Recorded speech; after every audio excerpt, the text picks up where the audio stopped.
रवि की टॉर्च की रोशनी अब मध्यम पड़ने लगी थी। हवेली की दीवारें अंधेरे में ऐसे गुम हो रही थी जैसे वक्त की गहराइयों में कोई भूला हुआ राज। वो बूढ़े आदमी के पास झुका, उसकी आंखों में झांककर बोला, कौन है ये? क्या है ये जगह? उसकी आवाज में डर से ज्यादा जिज्ञासा थी, एक सच्चाई जानने की बेचैनी। बूढ़ा कांपते होठों से बोला, यह हवेली कभी राणा साहब की थी। जिंदगी से परे जाने की चाह ने उन्हें इंसान से कुछ और बना दिया। उन्होंने काले जादू से अमरता पाने की कोशिश की और इसी हवेली को नरक बना दिया। रवि की पीठ से पसीना बहने लगा और भीतर एक सिहरन सी दौड़ गई। तभी हवेली के हर कोने में जैसे कोई जाग उठा हो, दूर से फर्नीचर घसीटने की कुचती आवाजें आने लगी। एक औरत की तरह, एक टूटी सिसकी, जैसे हवा में किसी की यादें तैर रही हो। क्या वो अब भी यही है? रवि ने धीमे स्वर में पूछा, डरते हुए नहीं बल्कि महसूस करते हुए। बूढ़े ने धीरे से सिर हिलाया, यहाँ सब यही है जिन्हें उसने कभी छोड़ा नहीं। अब रवि को एहसास हुआ, ये सिर्फ रिपोर्टिंग नहीं थी। ये हवेली किसी पुराने जख्म की तरह थी जिसे छेड़ते ही दर्द फिर से जाग गया था।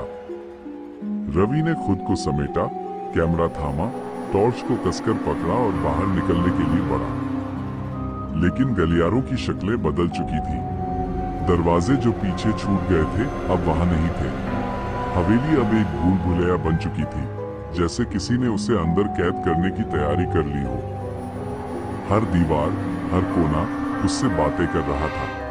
किसी दीवार में एक औरत की सूनी आंखें उभरी थी, कहीं एक बच्चे की हंसी गूंज रही थी जो डर के मारे रोंगटे खड़े कर गए। एक कमरे में रवि को एक पुराना दर्पण दिखा। जैसे ही उसने झांका, वहां उसका प्रतिबिंब अकेला नहीं था। एक परछाई उसके पीछे खड़ी थी। जब वो पलटा, कोई नहीं था, पर दर्पण अब भी उसी दृश्य को दिखा रहा था। उसका चेहरा धीरे धीरे बदल रहा था।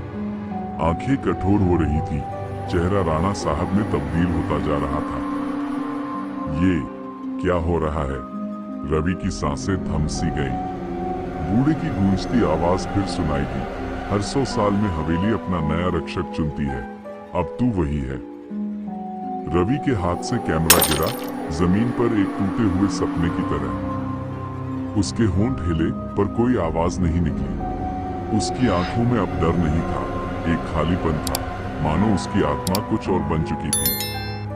अगली सुबह गांव वालों ने हवेली के बाहर टूटा हुआ कैमरा देखा और रवि का नाम हवेली की दहशत में बदल गया। अब हवेली में एक नई परछाई दिखती है, एक पत्रकार की जो कभी सच्चाई ढूंढने आया था, लेकिन अब खुद रहस्य बन गया है। क्या होगा इसके आगे? क्या पत्रकार रवि सच में हवेली का नया रक्षक बन गया, या कोई उसे कैद कर लिया है? क्या राणा की आत्मा सच में है, या कोई उसके आड़ में दूसरा है?